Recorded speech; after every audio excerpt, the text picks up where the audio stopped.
Bagyong Ramil or may international name na Fengshen, lumabas na ng Philippine Area of Responsibility o PAR. Ngunit dalawang tropical cyclone-like vortex o TCLB ang nakikita sa forecast model na posibleng mabuo sa karagatan ng Pasipiko sa mga susunod na linggo. Samantala, patuloy na umiiral ang easterlies na nagdudulot ng mainit at maalinsangang panahon sa umaga at sa mga pag-ulan tuwing hapon. At sa Mindanao, isang magnitude 5.7 na aftershocks ang yumanig gabi sa Davao Oriental. Magandang araw Pilipinas, ito ang Pilipinas Weather ngayong araw ng Martes, October 21. Narito ang ating update sa panahon. Kung bago ka lang sa ating channel, please like, share, and subscribe para lagi kang updated sa panahon. Salamat sa iyong suporta. Mga kababayan, ayon sa Pag-asa DOST, ang Tropical Storm Fengshen o dating Bagyong Ramil ay lumabas na ng Philippine Area of Responsibility o PAR at lumakas pa ito bilang isang severe tropical storm. Sa ngayon, ito ay patungo na sa bansang Vietnam at wala nang itong direktang epekto sa ating bansa. Pero sa mga kababayan, hindi pa tapos ang istorya ng panahon. Bagamat lumabas na ang Bagyong Ramil sa ating Philippine Area of Responsibility, merong bagong sinyalis ng pag-ikot ng hangin o TCLB, Tropical Cyclone-like Vortex na nakikita sa weather model ng Pag-asa at Japan Meteorological Agency. At narito ang ating forecast. Mula October 20 to 26, 2025, ngayong linggo, walang inaasahang bagong bagyo sa loob ng ating Philippine Area of Responsibility. Si Fengshen o ang Bagyong Ramil ay tuluyang lalayo ito patungong Vietnam. Mababa at ang posibilidad ng TCLB o Tropical Cyclone-like Vortex formation sa Philippine Monitoring Domain o PMD. At sa darating na week 2 naman, October 27 to November 2, dalawang TCLB ang posibleng mabuo. Ang TCLB-1 ay maaring mabuo ito sa silangan ng TICAD o Tropical Cyclone Advisory Domain at papasok ito ng Philippine Area of Responsibility o PAR. Ang TCLB-2 naman ay posibleng mabuo naman sa kanlurang hangganan ng Philippine Area of Responsibility. Mababa pa rin ang posibilidad na ito'y maging ganap na bagyo pero patuloy itong babantayan. Ibig sabihin po mga kababayan, habang ligtas pa tayo ngayong linggo, huwag maging kampante. Ang panahon ay mabilis magbago lalo na kapag mainit ang moisture at low pressure na nagsasama. Iyon ang paboritong kondisyon ng mga bagyo. Kaya patuloy po nating babantayan ang dagat Pasipiko sa mga kaulapan na namumuo dahil nga po yan sa mga may pag-init o moisture at low pressure na kasalukuyan nagaganap sa kapaligiran ng ating bansa.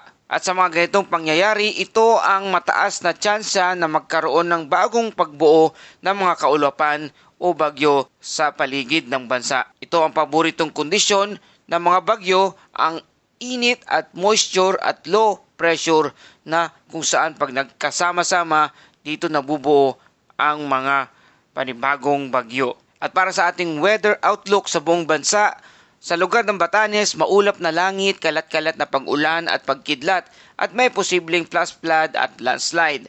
Sa Bicol Region naman, Eastern Visayas, Caraga, Davao Region, Cagayan Valley, Aurora at Quezon, bahagyang maulap hanggang maulap na may isolated thunderstorm sa hapon o gabi. At sa natitirang bahagi ng bansa, kasama na ang Metro Manila, bahagyang maulap hanggang maulap na kalangitan na may mga localized thunderstorm. At para sa ating hangin at alon, sa extreme northern Luzon, katamtaman hanggang malakas, mula silangan ang mga hangin at merong alon na 1.2 to 2.8 metrong taas. Sa ibang bahagi ng Luzon, banayad hanggang katamtamang ang hangin mula silangan hanggang timog silangan na may alon na 0.6 hanggang 2.1 metrong taas. Sa Visayas at Mindanao naman, banayad hanggang katamtaman, silangan hanggang hilagang silangan ang hangin na may alon na 0.6 hanggang 1.8 metrong taas. At sa ating tala ng temperatura sa Metro Manila, 25.9 degrees Celsius na itala bandang alas 5 ng umaga at maximum 33.2 degrees Celsius na itala naman ng alas 2 ng hapon. At ang araw ay sisikat mamayang alas 5:49 ng umaga at lulubog naman ito bandang alas 5:33 ng hapon. Samantala, isang magnitude 5.7 aftershocks ang yumanig sa Manay, Davao Oriental noong kahapon ng Lunes ng gabi. Mailalim ito ng 10 kilometro at konektado pa rin ito sa malakas na magnitude 7.6 na lindol noong Oktubre 10. Wala namang naiulat na bagong pinsala, ngunit paalala sa mga residente maghihanda at sa posibleng aftershocks na mga darating. Lagi maghanda sa emergency bag na may tubig, flashlight, radyo at gamot at first aid kit. At i-check ang bitak o sira ng bahay, lalo na sa pader at mga poste. At para sa ating Bible verse of the day, when you pass through the waters, I will be with you.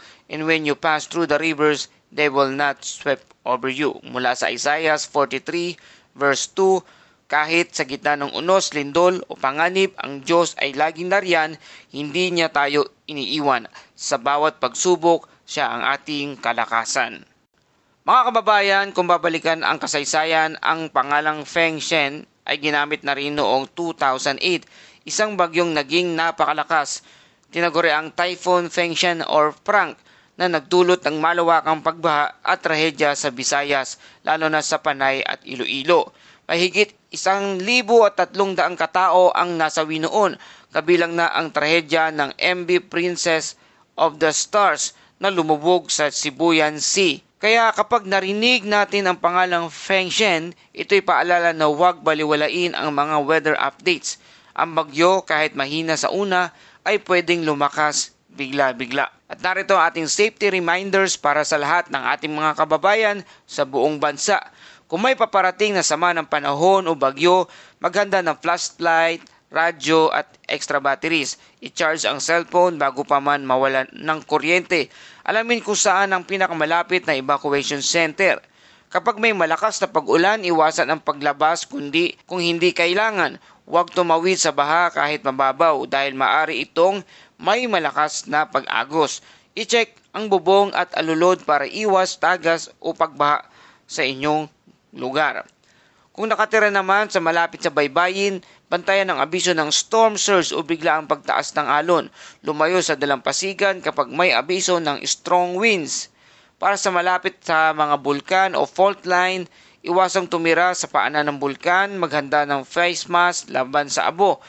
Maging alerto sa mga abiso ng T-box. Tandaan, ang kaligtasan ay hindi lang depende sa gobyerno o ahensya, kundi sa ating sariling disiplina at kahandaan, lalo't higit sa kaalaman at impormasyon na hatid kagaya ng channel na ito at ang mga ahensya tulad ng Pag-asa at T-box para sa ating panahon. Mga kababayan, kung titingnan natin ang pattern nitong Oktubre hanggang Nobyembre, ito ang yugto ng transition season ng bagyo.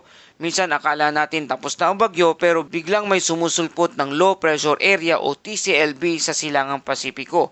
Kaya habang maaliwalas pa, gamitin natin ito para maghanda, maglinis at magdasal. At yan ang kabuang ulat panahon dito sa Pilipinas weather ngayong araw ng Martes, October 21, 2025. Manatiling nakaantabay sa official bulletin ng Pag-asa DOST, lalo na kung may pagbabago sa forecast ng TCLBs o Tropical Cyclone Live Vortex.